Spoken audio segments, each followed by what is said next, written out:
Can you hear me? Yep. Okay. Hi guys. I'm excited. Thank you healthcare workers for coming out today. I really feel represented by people that care. It makes me feel good to see doctors in our community that actually do care, because too often when you're disabled you go into a doctor's office and you don't feel heard and you don't feel cared about. Today I feel cared about. So that's not in the speech. I just wanted to say that.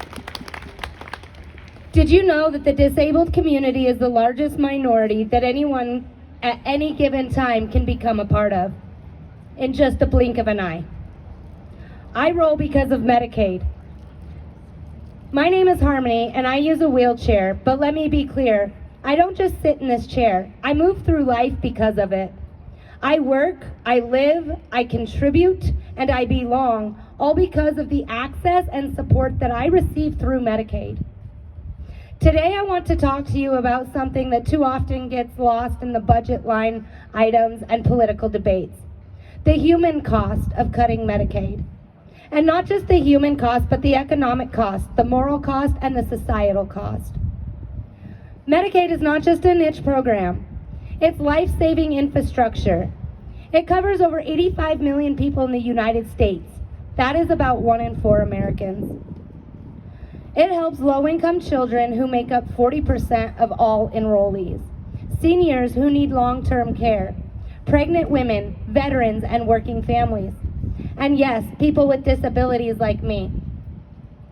Over 10 million of us rely on Medicaid for daily survival. Medicaid is not just insurance, it's mobility. It's independence and it's freedom. For me, it covers my wheelchair, a tool that is vital for my life as your legs are to yours. Do you know how much a wheelchair really costs? And not just the ones you see at Walgreens. I'm talking a custom manual wheelchair, the kind built to prevent injury, to improve posture and to fit a person's unique body. Can cost anywhere from $2,000 to $10,000. And guys, that is without a motor. That is this wheelchair I am sitting in right now.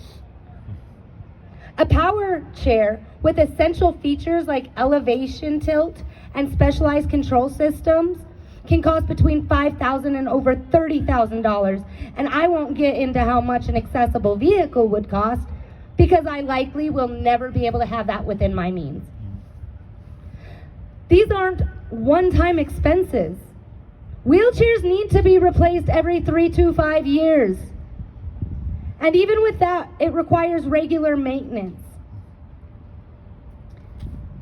This wheelchair that I am in now, I have had for 3 years, and it has seen better days.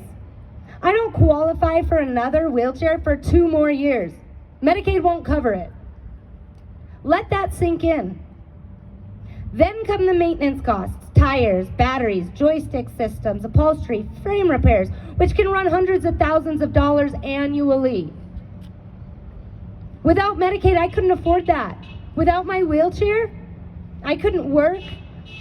And with talks of cutting Social Security too, how exactly do you expect me to survive?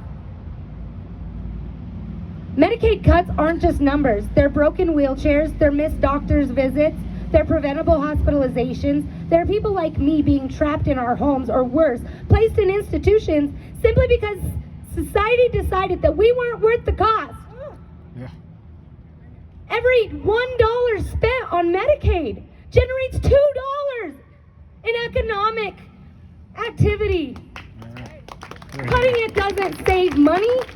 It shifts the burden to emergency rooms, to unpaid family caregivers, to local systems already stretched to the brink.